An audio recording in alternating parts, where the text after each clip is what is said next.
দেখুন বৃষ্টির পানিতে চট্টগ্রাম রাস্তাঘাটের কী অবস্থা। বাড়ির নিচে পর্যন্ত পানি উঠে গেছে,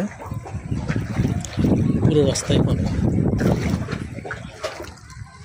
পানি দেখে মনে হচ্ছে সমুদ্র পাশে বাড়ি করে আছে।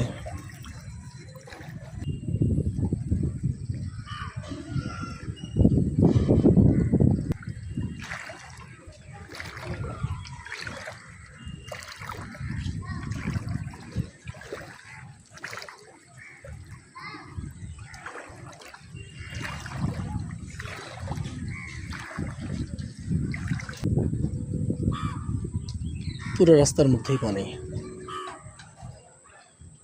পানি আর পানি। এসব দেখে মনে হচ্ছে যে পানির মধ্যে বিল্ডিং তৈরি করে সেখানে মানুষ আছে, ভাসমান পানির মধ্যে। শুধু পানি আর পানি,